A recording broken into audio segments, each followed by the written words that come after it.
ouvindo, eu acho que faz parte da vida do professor, do educador, ser de múltiplas habilidades e ter uma percepção, conhecer de muita coisa, ter muita vivência, porque a gente acaba trabalhando com mais gente e a gente vê, a gente tem, como a gente escuta muito, a gente fala bastante também, mas como a gente escuta muito, a gente acaba vendo o mundo com outros olhos, porque a gente vê os sonhos, as expectativas dentro da sala de aula, cada um tem uma maneira de pensar e a gente vai pegando esse conglomerado de ideias e dentro de um universo infinito, que é uma sala de aula. E é muito interessante isso, porque vê a sua progressão, né? E aí a gente vê que você saiu de um call center, sabe? Você saiu de um call center, o cara que fazia chamada, sabe? E agora você está viajando, você está se comunicando, você está falando outros idiomas, conhecendo outras culturas, e assim, eu acho como o conhecimento de uma língua abre portas, né? Como é importante a gente se comunicar, entender de outras culturas. Eu também, eu comecei muito novo, eu tenho 20 anos de sala de aula, eu comecei quando eu tinha 18, indo para 19 anos. Eu já dei aula em diversas ambientes, sala de aula, com crianças, com adultos, EJA, ensino médio, ensino fundamental. Eu já tive experiências com treinamento de professores em institutos federais e palestras e tudo mais. E aí eu estou vendo também você dizendo que a pandemia mudou drasticamente a nossa maneira de se ver como pessoa e como profissional e como professor. Eu acho isso incrível. E eu vejo como a tecnologia ela foi um pivô na verdade, foi um pilar de sustentação para a gente continuar, sabe, a nossa profissão e continuar ainda expandindo as ideias, fazendo com que as pessoas se comuniquem em diferentes contextos, né? Porque quer queira, quer não, comunicar, seja ela na sua língua mãe ou uma língua estrangeira, ela é importante, porque vai abrir portas, você vai abrir a sua maneira, a sua mente, o seu olhar para o mundo, né? E quando você fala, principalmente no nosso caso, inglês, né? De que forma que numa pandemia e remotamente, como a gente está fazendo agora, como é que a gente pode continuar fazendo isso e tocando vidas, né?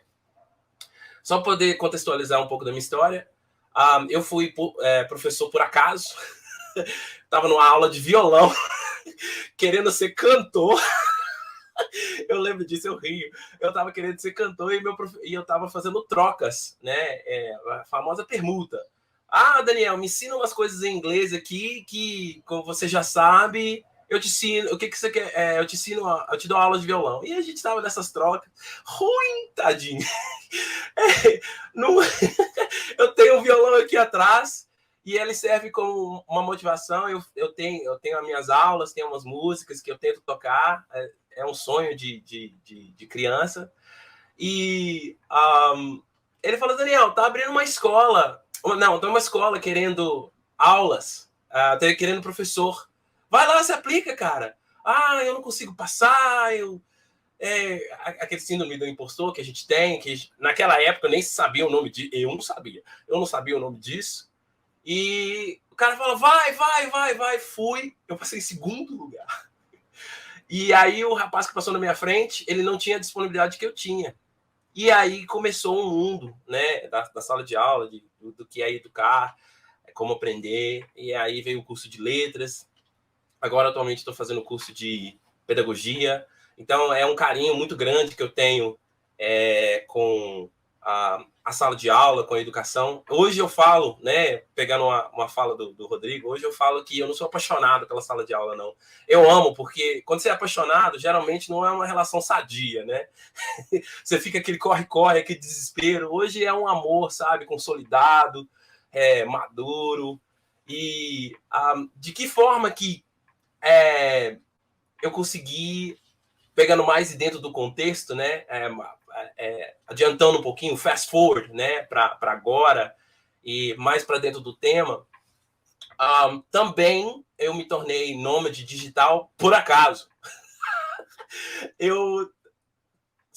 Quando a gente começou a ficar sabendo daquele monte de informação e aquele bombardeio de preocupação, de o que vamos fazer, o que vai acontecer, e as pessoas falam eu sinto mesmo que foi um bombardeio de informações que a gente teve, e como foi uma coisa que foi global, eu não me senti preparado para isso. Né? Eu não me senti que eu tinha nem norte para as respostas das minhas perguntas. E aí meio que vem uma frustração geral. Eu falei assim, eu não aguento mais, eu vou embora, vou sair daqui, vou pegar meu notebook, comprei a passagem. Só que, de maneira...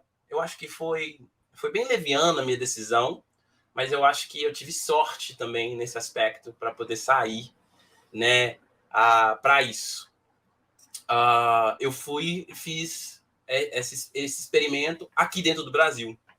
Eu visitei 5 estados que eu nunca conheci. E aí eu parei na última que eu me sentia mais confortável. Então eu parei primeiro em Pernambuco, e aí eu fiz 4 meses dessa viagem no Nordeste. Então eu fiquei Pernambuco, Paraíba, depois desci para Alagoas, depois desci para Sergipe, depois parei na Bahia.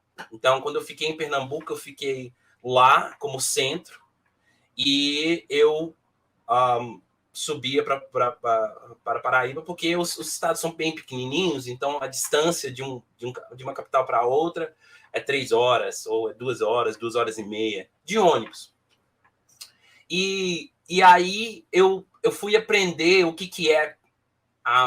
Gente, é uma delícia realmente você assim ficar de frente para a praia, ficar vendo o sol, ouvindo o barulho das ondas, mas não é só indo para a praia. Tipo assim, a gente não tá de férias, a gente está trabalhando.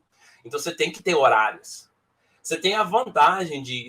Eu fiquei, no caso, eu alugava apartamentos por uma temporada, e aí eu escolhia lugares que eu pudesse ficar. Eu falo assim, eu quero ver o mar. Sou de Minas não tem mar, mas tinha bar. Então eu não me importava com bar, mas eu importava com o mar. Então eu queria ouvir aquela coisa, sabe, de ver o mar, ou poder descer a escadinha e falar assim, olha meu quintal, é uma coisa e tal. Mas a experiência que eu tive com o trabalho é que você não está de férias, você está trabalhando. A vantagem é que você pode estar de férias em alguns minutos. Essa transição... Quando a gente mora em Minas, né, a gente tem essas horas de viagem, seja de carro, seja de ônibus, seja de avião, qualquer meio de transporte que você for, você tem que se preparar, né? Você para de trabalhar, depois você pega o seu meio de transporte, você prepara suas malas, e aí você pega aquele meio de transporte, vai até o lugar, e chega no lugar, você descansa da viagem. Isso, quando você vai fazer esse nômade, essa posição de nômade digital, você gasta 15 minutos, 10 minutos. É o tempo de você desligar, baixar qualquer máquina que você tenha, seja um PC ou seja um notebook, você baixar assim, simplesmente trocar de roupa e descer. O que acaba, né, é o tempo entre uma coisa e outra. Então, a minha experiência foi essa transição, que é maravilhosa. Vou lá dar um tibum. Essa experiência que eu achei maravilhosa. Mas, ao mesmo tempo, eu vi que tem pessoas que fazem isso quando moram próximo ao mar. E aí eu fiz esse questionamento também, a minha experiência. Então, o que é realmente ser nômade? O que foi para mim nesse aspecto, né, de fazer isso? E quando eu fiz, teve uma característica interessante, quando eu fiz essa experiência de nomadismo digital, eu fiz durante a pandemia. Então, quando eu fiz, foi em 2021. Então, a gente ainda estava, né, nesse meio, nessa turbulência, nessa preocupação, mas as vacinas já estavam saindo, as coisas já estavam começando a melhorar. E Então eu tive que mesclar isso. E eu confesso que quando a gente viaja e trabalha, a gente começa a não saber, né? Fica hazy, eu estou tentando procurar a palavra adequada aqui. Fica difícil de enxergar onde que é a linha do trabalho. Eu parei de trabalhar. Agora eu estou no meu tempo. Aí depois acontece alguma coisa, você volta, porque é muito fácil o trânsito entre um e outro. Eu não sei.